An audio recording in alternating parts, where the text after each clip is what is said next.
স্বাদের রান্নায় সবাইকে আমন্ত্রণ। আশা করি সকলেই সুস্থ আছো, ভালো আছো। আজকে আমি তোমাদের সঙ্গে শেয়ার করছি ফুচকার রেসিপি। প্রথমেই আমি ফুচকার জন্য একটা মশলা তৈরি করে নিচ্ছি। এই জন্য এখানে নিয়ে নিয়েছি 3 চামচ গোটা ধনে, নিয়েছি গোটা জিরে, এরপর নিয়েছি এলাচ 4টে, শুকনো লঙ্কা, গোলমরিচ 1 চামচ, রাঁধুনি 1 চামচ, মৌরি 1 চামচ, নুন স্বাদ অনুযায়ী। এবার মশলাটাকে ভেজে গুঁড়ো করে একটা বাটির মধ্যে রেখে দিচ্ছি। এবার একটা বাটির মধ্যে 2 চামচ তেঁতুল ভিজিয়ে রেখেছিলাম, এটা একটা বড় বাটির মধ্যে নিয়ে তেঁতুলের পাল্পটা বের করে নিচ্ছি। তেঁতুলের পাল্পটা বের করে নিয়ে বীজগুলোকে আমি ফেলে দিচ্ছি। এবার 2টো কাঁচা লঙ্কা এর মধ্যে গ্রেট করে দিয়ে দিচ্ছি। এখানে আমি সরাসরি দিয়ে দিচ্ছি, তোমরা আলাদা করেও লঙ্কাটাকে গ্রেট করে রেখে দিতে পারো অথবা লঙ্কা বাটাও ব্যবহার করতে পারো। এবারেতে দিয়ে দিচ্ছি 1/2 চামচ লেবুর রস। এখানে তোমরা গন্ধরাজ লেবু ব্যবহার করতে পারো, আমার কাছে গন্ধরাজ লেবু নেই তাই আমি এখানে কাগজি লেবুই ব্যবহার করেছি।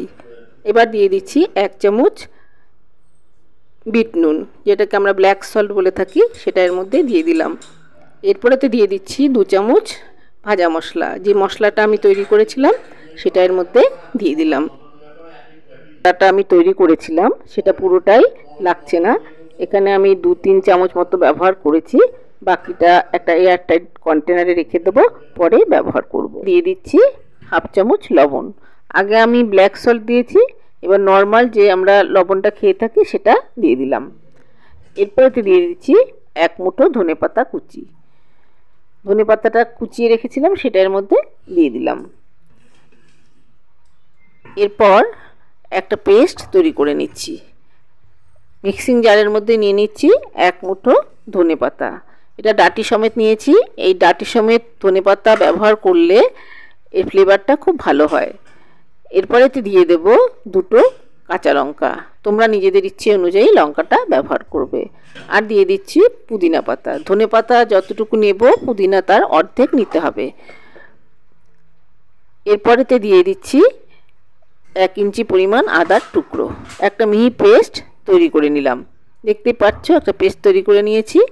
এবার এটাকে ছাঁকনির সাহায্যে ছেঁকে এর পাল্পটা আমি বাটির মধ্যে নিয়ে নিচ্ছি। পানিপুরির যে জলটা তৈরি করছি তার মধ্যে এটা মিশিয়ে দিচ্ছি, আর বাকি যে ছিবড়েটা পড়ে থাকবে সেটা আমি অন্য কাজে ব্যবহার করব। ভিডিওটা দেখতে থাকো, আমি কিভাবে এই ছিবড়েটা ব্যবহার করি সেটা পরে দেখিয়ে দিচ্ছি।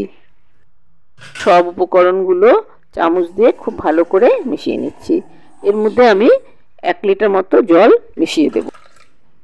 জলটাকে আমি দিয়ে দিয়েছি, এবার পাত্রটাকে সরিয়ে রাখছি।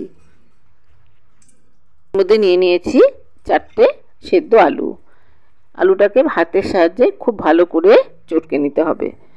তোমরা ম্যাশারের সাহায্যেও ম্যাশ করে নিতে পারো, তাতেও কোনো অসুবিধে নেই। আমি হাত দিয়ে এটাকে বেশ ভালো করে চটকে নিচ্ছি।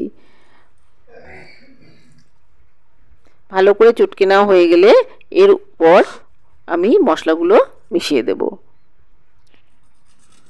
প্রথমে দিয়ে দিচ্ছি কাঁচা লঙ্কা গ্রেট করে দিয়ে দিলাম, গ্রেটারের সাহায্যে লঙ্কা গ্রেট করে দিয়ে দিয়েছি। এবার ধনে পাতা, পুদিনা পাতা, আদা আর কাঁচা লঙ্কার যে পেস্টটা তৈরি করেছিলাম সেটা জলের মধ্যে মিশিয়ে নিয়েছি, আর উপরে যে ছিবড়েটা ছিল সেটা এর মধ্যে দিয়ে দিলাম। এটার একটা স্ট্রং ফ্লেভার আছে, সেটা আলুর সঙ্গে মেখে নিলে ফুচকাটা খেতে আরও ভালো হয়। সেই জন্য এই মশলাটা আমি ফেলে না দিয়ে এর মধ্যে দিয়ে মশলাটা আমি তৈরি করেছিলাম সেই মশলাটা এর মধ্যে 1 চামচ মতো দিয়ে দেব। দিয়ে দিলাম 1/2 চামচ নর্মাল লবণ, যে লবণটা আমরা সবসময় ব্যবহার করি। দিচ্ছি চিলি ফ্লেক্স, এখানে ছোট প্যাকেটের 1 প্যাকেট চিলি ফ্লেক্স এর মধ্যে দিয়ে দিলাম। এবার সবগুলো উপকরণ খুব ভালো করে মেখে নিতে হবে।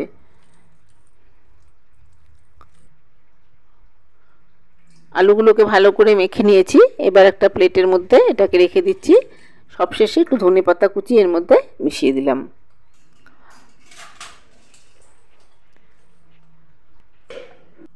সামান্য রেডিমেড বোঁদে দিয়ে দিচ্ছি, এটা অপশনাল, তোমরা দিতেও পারো নাও দিতে পারো, না দিলে এর স্বাদের কোনো তারতম্য হবে না।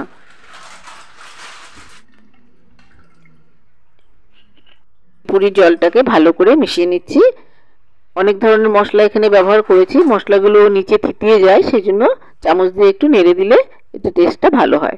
একটা করে ফুচকো নিয়ে মাঝখানটা একটু ফুটো করে এর মধ্যে আলুর স্টাফিংটা ভরে দিচ্ছি, তার উপরে জলটা ভরে এটাকে পরিবেশন করে দিচ্ছি। এই পদ্ধতিতে তোমরাও একবার ফুচকা বানিয়ে দেখো, বাইরের ফুচকা আর খেতে ইচ্ছে করবে না। ভিডিওটি ভালো লাগলে লাইক করো, শেয়ার করো, কমেন্টস করো। আর নতুন বন্ধুদের বলছি, আমার এই ভিডিওটি যদি তোমাদের পছন্দ হয়ে থাকে তাহলে একটা সাবস্ক্রাইব করে দিও আর বেল আইকনটা ক্লিক করে দিও, তাহলে আমার পরবর্তী ভিডিওর নোটিফিকেশন সবার আগে তোমাদের কাছে পৌঁছে যাবে। সবাই সুস্থ থেকো, ভালো থেকো।